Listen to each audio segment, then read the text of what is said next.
Hey there. Welcome back to Weekly Lit, episode 11, I think. James Ellroy, the demon dog of American letters. He's got a new book coming out in a matter of 2 days.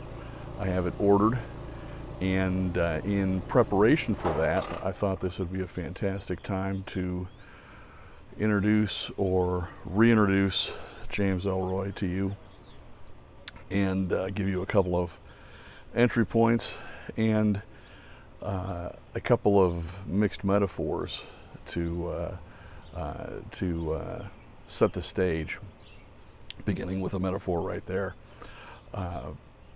James Ellroy is one of the two greatest, and he's got a little bit more of a history to him, so I will put him in first place in American genre detective fiction today.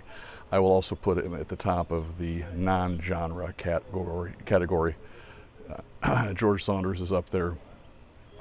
There are a few others, but James Ellroy.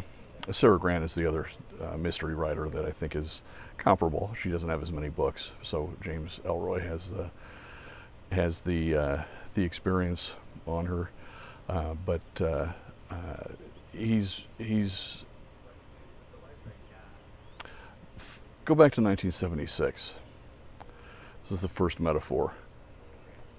Punk rock, new wave is starting to come into play. Disco is ruling the land, and at that time we thought aging band like Led Zeppelin was considered by some to be a dinosaur.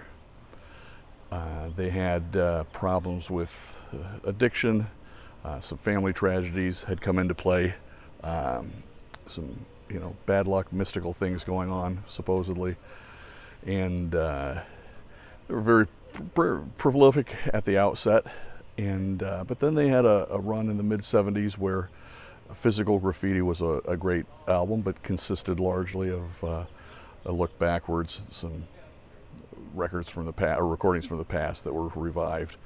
The song remains the same, a concert film that came out with footage from years past. Anyway, in 1976 they came out with, in response to everything else that was going on, their greatest album, Presence. You can tell a true Led Zeppelin aficionado if he or she knows that Presence is the best album, and it is. And I'll direct you to Achilles' Last Stand, the first cut on the album. You can find it on YouTube, I think from the '77 tour. 10 minutes of just pummeling. And this is a double metaphor, because they were like a heavyweight boxer coming out of retirement and reestablishing themselves with just gut punch after gut punch after gut punch. So if you look at the '77 tour, Achilles' Last Stand, feel that galloping bass line, John Bonham just pounding the drums without stopping. It's like a marathoner running. It's like a sprinter running a marathon, just all out.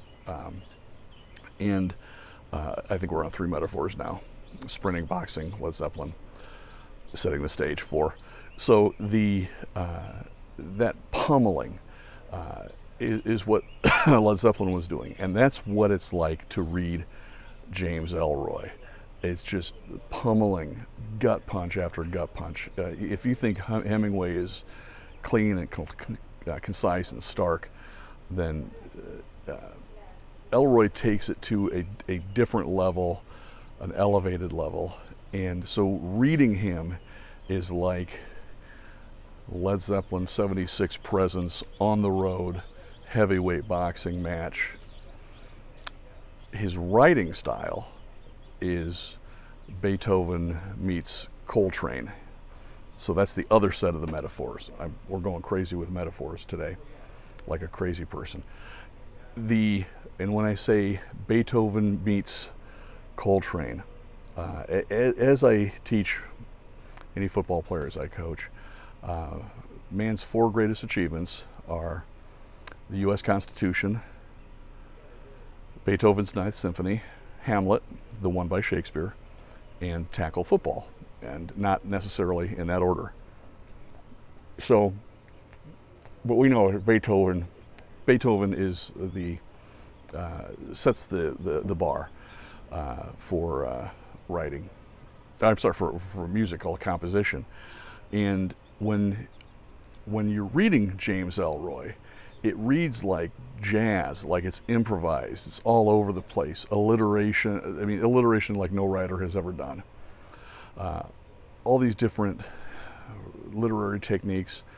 And again, when in the upcoming novel, it's a Freddie Otash story, which mirrors or expands on Shakedown that he wrote about 9 years ago. I think it expands it. That's the most alliterative novel that I've ever seen, or short story novella, and I think this will be more of the same. But he's writing in the style of the 50s tabloid reporter type thing. So it comes across as being improvisational and jazz, like Coltrane, but he's composing it like Beethoven, because it has to be so structured and drafted, redrafted, proofread, redrafted, torn apart to accomplish what he accomplishes. So Beethoven meets Coltrane. That's the metaphor on the writing side. Now, when I mentioned a couple of entry points, one is LA Confidential. You can start anywhere. Start at the beginning. That's always the best place to start. But if you have limited access or want sort of an insider's tip, LA Confidential, a great film. The book is still better than the movie, as it almost always is, with the exception of Jaws and The Godfather and Showgirls. But the book is better than the movie, but the movie is an excellent movie. So if you want to see whether you would like James Ellroy, then the movie is a good indicator. It's an updated noir story with three main characters who intertwine their actions over the course of the story.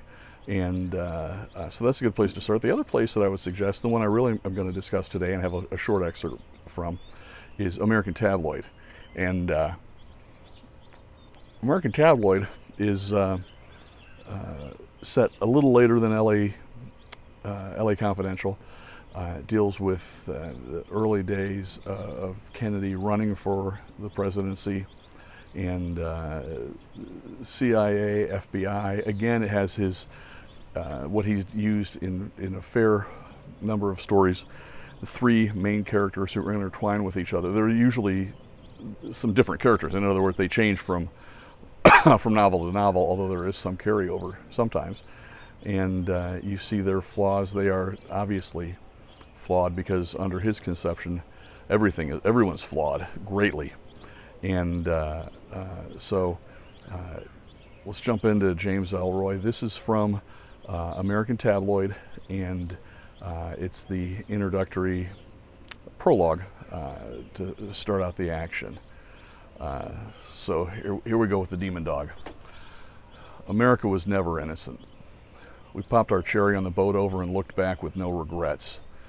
You can't ascribe our fall from grace to any single event or set of circumstances. You can't lose what you lacked at conception. Mass market nostalgia gets you hopped up for a past that never existed.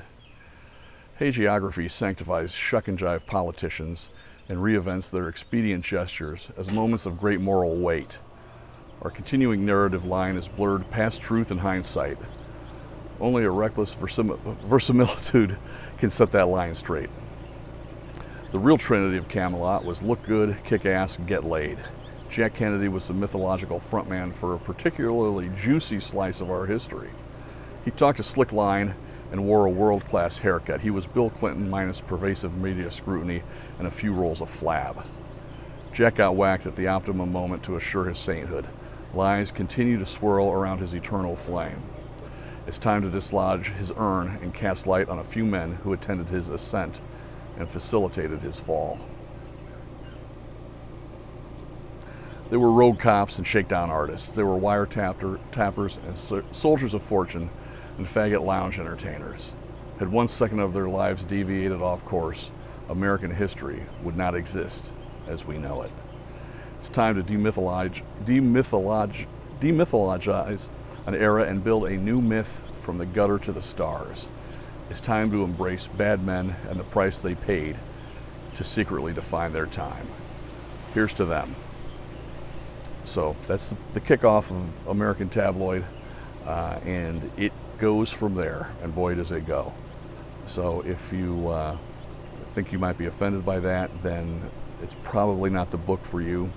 This is probably not the YouTube channel for you. You can find a lesser channel to watch. There are many others, but I'm kidding. You'll love American Tabloid. It's a great read, and I give it my 5-star recommendation. So we'll be back on Bloomsday, June 16th, with a reading from Ulysses, of course. And until then, thank you for your time, and read harder. Cut. Do I say cut?